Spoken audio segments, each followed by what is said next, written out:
খুলনাবাসী, আসসালামু আলাইকুম ওয়া রাহমাতুল্লাহি ওয়া বারাকাতুহু। শিল্পনগরী হিসেবে পরিচিত ছিল আমাদের এই খুলনা। এই জনপদে আমার বেড়ে ওঠা, দীর্ঘ সময় ধরে দেখেছি শিল্প কল কারখানাগুলো দুর্নীতি দুঃশাসনের কারণে কিভাবে ধ্বংসপ্রাপ্ত হয়েছে। নদী ভাঙন, ঘের দখল, ডাকাতি, ছিনতাই, হত্যা, সন্ত্রাসের মধ্য দিয়ে আমাদের এই দক্ষিণবঙ্গের জনপদকে বারবার নির্যাতিত এবং নিষ্পেষিত করা হয়েছে। ফ্যাসিবাদী আমলে মানুষের মৌলিক অধিকারগুলো কেড়ে নেওয়া হয়েছে। উন্নয়নের নামে মূল্য ঝুলিয়ে দিয়ে আমাদেরকে দেউলিয়া করে দেওয়ার জন্য ষড়যন্ত্র করা হয়েছিল। আমরা দেখেছি কার্ডের নামে কিভাবে বাণিজ্য করে কোটি কোটি টাকা ফ্যাসিবাদের সময় হাতিয়ে নেওয়া হয়েছে। 2001 সালে যখন এসেছিল একটা দল, নির্বাচনের সময় তারা কিছু ইশতেহার দিয়েছিল। তারা বলেছিল তারা কৃষকদের 5,000 টাকা ঋণ সুদ সহ মওকুফ করে দিবে। তারা বলেছিল বেকারদের ভাতা দিবে। তারা প্রতিশ্রুতি দিয়েছিল এই জনপদে তারা বেকারত্ব দূর করবে, শিল্প কারখানাগুলো গড়ে তুলবে। তারা বলেছিল ইপিজেড গড়ে তুলবে। তারা তাদের কোনো প্রতিশ্রুতি রাখে নাই। 1 সাল থেকে 6 সাল পর্যন্ত ক্ষমতায় থেকে দুর্নীতিতে এদেশকে চ্যাম্পিয়ন করেছিল তারা। শিক্ষা কাঠামো, দক্ষিণ অঞ্চলের শিক্ষা কাঠামোকে ভেঙে দেওয়া হয়েছে। প্রত্যন্ত অঞ্চলগুলোর রাস্তাঘাট, জননিরাপত্তা আজ বিঘ্নিত হচ্ছে। দিনে দুপুরে মানুষকে লাশ হতে হচ্ছে। এই জনপদকে গড়ে তোলার জন্য সুশাসন আর ইনসাফের কোন বিকল্প নাই।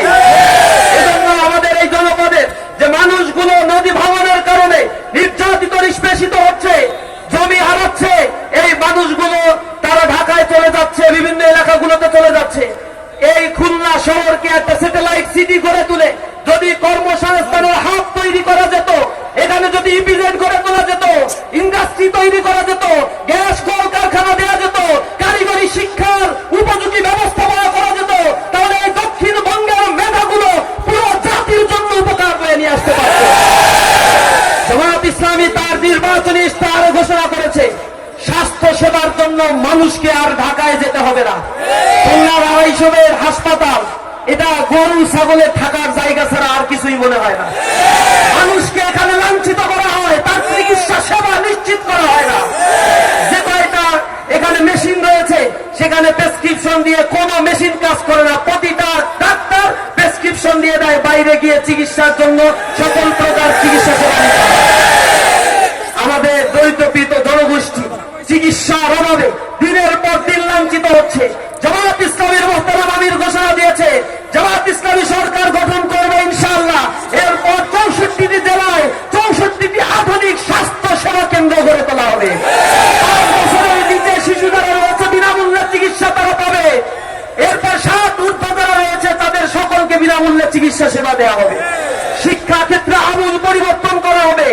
কার্ডের যে গেম খেলা হচ্ছে, কার্ড নয়, প্রত্যেক নাগরিকের সমান সুবিধা নিশ্চিত করার জন্য সকলের স্মার্ট কার্ড থাকবে, সকলকে নাগরিক সুবিধা দেওয়া হবে। জনগণের সেবক হবে জামাত ইসলামী। জামাত ইসলামী ঘোষণা দিয়েছে সরকারের কাছ থেকে এমপি হওয়ার পরে 1 পয়সা অনুদান নিয়ে কোন এমপি চলবে না। দুর্নীতির সাথে তারা জড়িত হবে না, ঋণ খিলাপি নিবে না। জামাত ইসলামী ছাড়া বাংলাদেশে আর কোন সংগঠন বা দল নেই যারা বুকে হাত দিয়ে বলতে পারে দুর্নীতি মুক্ত ইনসাফের বাংলাদেশ আমরা গড়ে তুলব।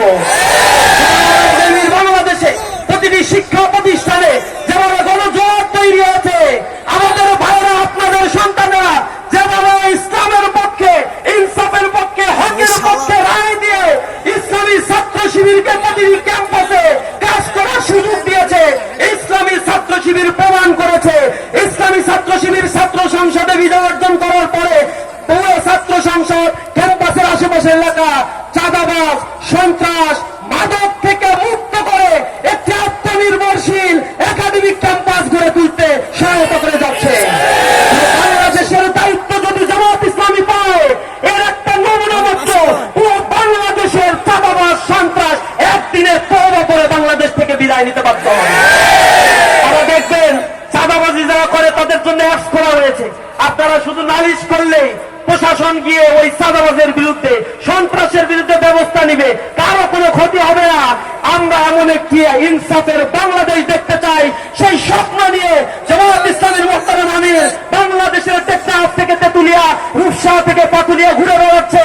আপনারা ইনসাফের পক্ষে, দাঁড়িপাল্লার পক্ষে রায় দিয়ে জনসমর্থন নিয়ে ইনশাআল্লাহ আগামীর নতুন বাংলাদেশ, বিপ্লবোত্তর এই বাংলাদেশকে আমরা গড়ে তুলব। সকলকে সেই বার্তা আহ্বান জানিয়ে আমার কথা শেষ করছি। আসসালামু আলাইকুম ওয়া রাহমাতুল্লাহি ওয়া বারাকাতুহু।